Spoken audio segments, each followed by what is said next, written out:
Oh, thank you. Well, I went to John Diefenbaker Secondary School for grade 9, 10, 11, and 12, and then we moved up right by Williamsford, and I went to Grey Highlands for grade 13. Career day at Diefenbaker High. Here are your options. You aren't smart enough for reach for the top. Strike rocket scientist. You razored your jeans above the thigh during the school moratorium on cutoffs. Clearly can't follow instructions.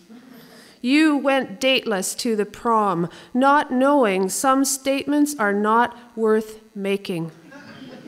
Sign of weak judgment. You disfigured the hairdresser dummy in home ec. Possible sociopath. Everything you can and is, everything you say can and is used against you. Underdeveloped discretion skills. Your girlfriend refused to remember what you did in the hayloft. You refused to forget. Symptoms of perversion. The school python is fed 3 guinea pigs daily. You can't get past the sound they make inside the dark snake. Impaired ability to accept basic principles of nature. Too melancholy, tall, and gawky for a stewardess. We'll have to do something on Earth.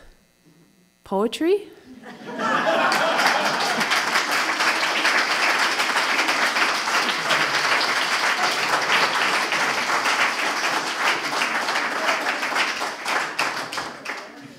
Thank you.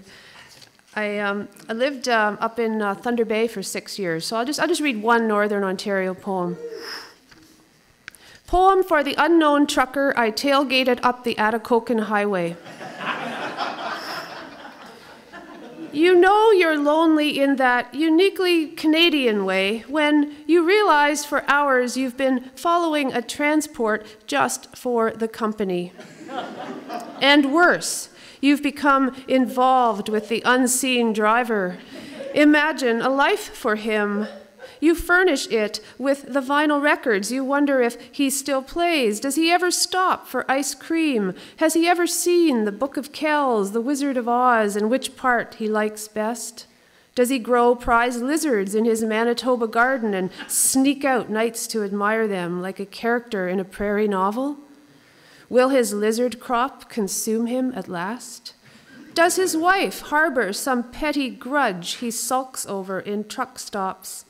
Does the mirrored woman highwayed behind him prompt him to reflect on the complex motives for pursuit? And what is he hauling anyway? Psychiatric supplies? Cereals, perhaps, to fortify some maple leaf girl. He doesn't need to imagine a life for him or sit on his tail just for the company.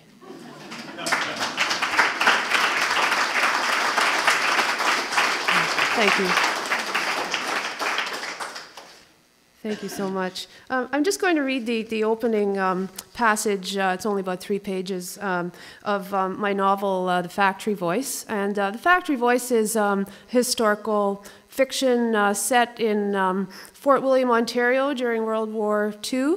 Involves a group of young men and women who built airplanes up in Fort William during the war, and we're coming up to Remembrance Day now, so it's something to think about again. And the first scene is told from the point of view of a young girl named Audrey Foley, and she's 16, and she is going on her first work assignment, I guess, and kind of like me going to the turkey factory, but different.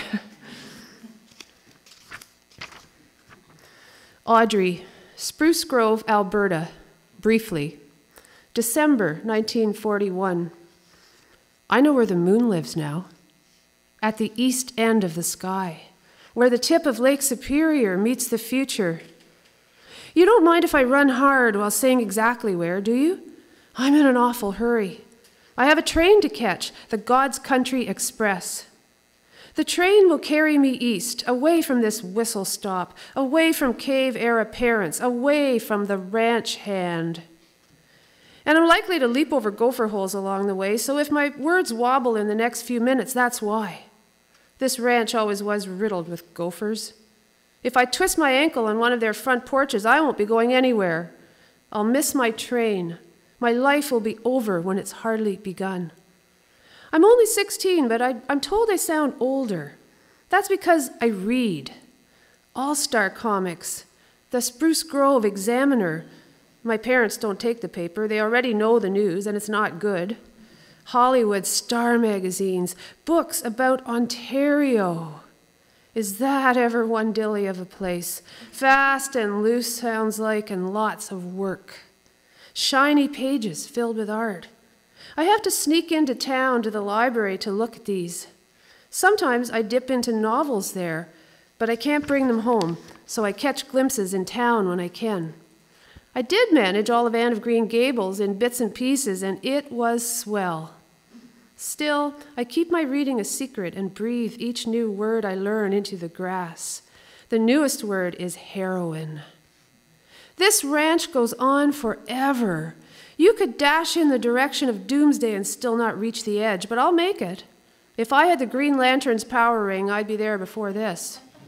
I'll tell you something else. The moon loves industry. The moon is modern. Gopher hazard. There, I'm over it. Forgive me if I pant like a set-upon fawn. I'm built for speed, but my feet have been pattering over frozen acres faster than Gene Krupa's drumsticks. If my parents catch me leaving, they'll skin me. I could spout Bible verses about mercy until I'm blue, but they'd skin me anyway, my holy parents, Horace and Daisy Foley. They've always called me a wild cork whistling in the wind, and sly. Worst trait in a girl, according to my mother. They're right about me.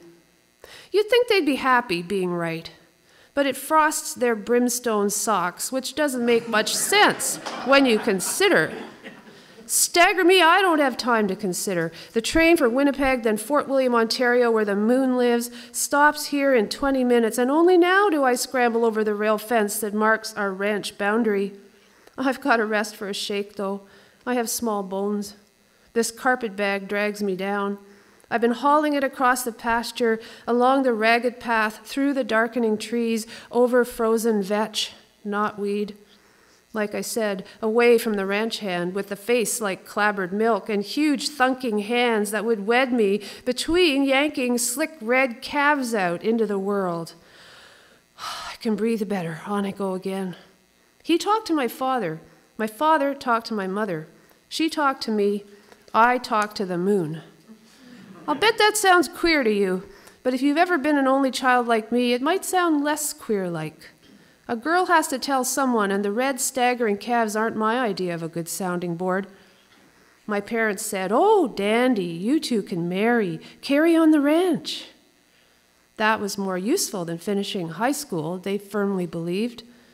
I told you they were cave-era parents.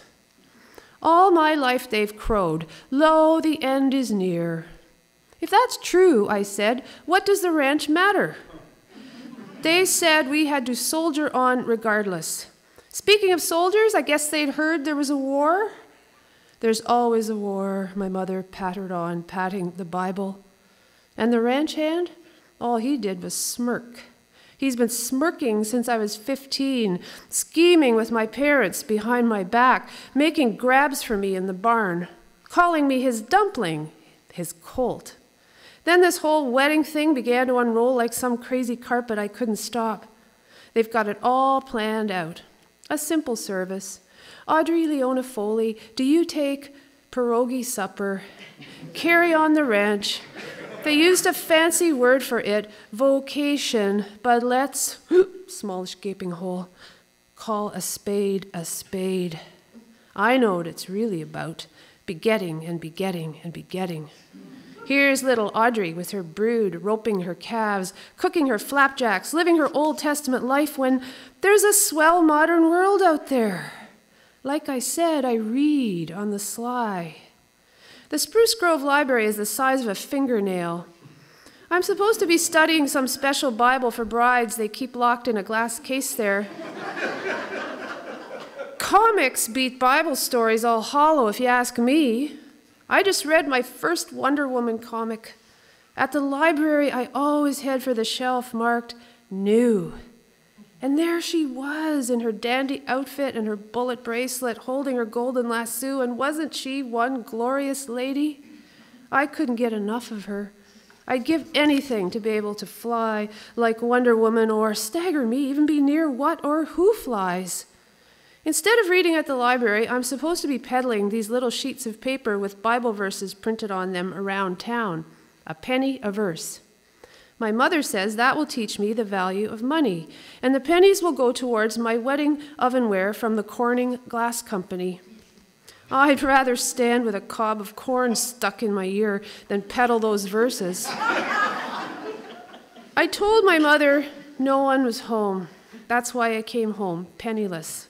If I'd stuck around here, I'd have had to cook up a new story, for people have to be home sometimes, don't they? And where would they go in a speck like Spruce Grove? But the pickle I was in with the Bible verses faded that day when I saw the newspaper ad. Girls wanted to build airplanes in Ontario. Earn good wages. Apply in person to Miss Ruby Kozak, head office, Fort William Aviation. Stagger me if that paper wasn't lying open at the classifieds waiting for me to waltz in there like Matilda. Think about it. The next best thing to being able to fly like Wonder Woman would be spending time in the company of airplanes, wouldn't it? I'd so love to see how they fasten the wings, how they soar. A cog cranked in my head that day. The ranch could ranch onward without me. The red calves could find their own way out. Clabberface could save his big birthing hands for someone else. If I had wages, I could find out about planes. I could do whatever I wanted. And I stayed so long in the tiny library. When I left, it was dark and the moon had shifted. I haven't looked back since.